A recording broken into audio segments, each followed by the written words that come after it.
Moto Academy podcast. Gio and Amber. Are we saying your last name? How do you say it?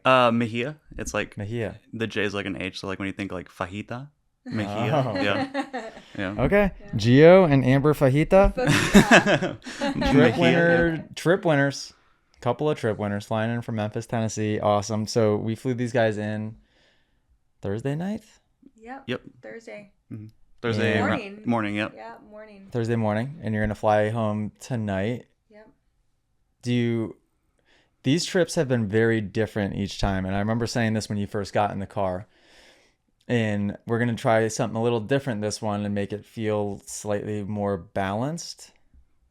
Did it feel balanced? Did it feel too slow paced? Did it feel too fast paced? Like now that we're kind of winding towards the end of it, was it appropriate or was it just too much or too little? I felt like it was a perfect mix because we Okay. got to ride, we got to train with you. We got to see races, local races. We got to experience the culture here, which would be, like the Heirloom Cafe and just like the local foods here. So I feel like it was a really good balance. I got to sleep, Yeah. because we needed it, especially after that first day of training. So I thought it was a good balance. I don't know.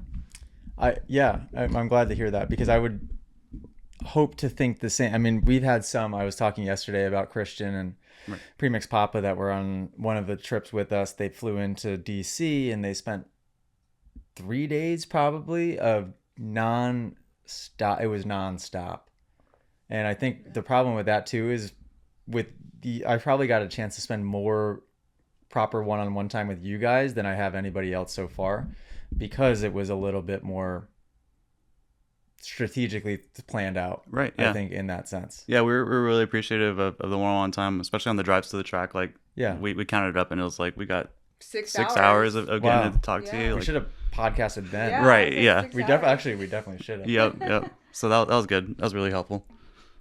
Yeah, and that's yes. So I'm glad that I've kind of figured that out by now because I think at first it's hard to be a host in that sense because you don't know, everybody's different. Right. And we're also trying to accomplish our things as a team, and then you're trying to give the best experience you possibly can to somebody. So you can go either way with it. And on this one, to me, it felt really slow paced compared to how most do. Yeah. But it also felt the most connected and one-on-one. Yeah. Which is, I think, what these should be for. Yeah, for sure. It didn't feel rushed. So like sometimes on vacation even, like you plan a bunch of excursions and it's like I didn't feel like I was on a vacation. Yeah. I'm not saying that this was a vacation, but it didn't feel like it was one thing after the next. Like we got to have an experience and then go back and be, in our hotel room by like 8 and digest and sleep, and wake up the next day and feeling refreshed, not really tired.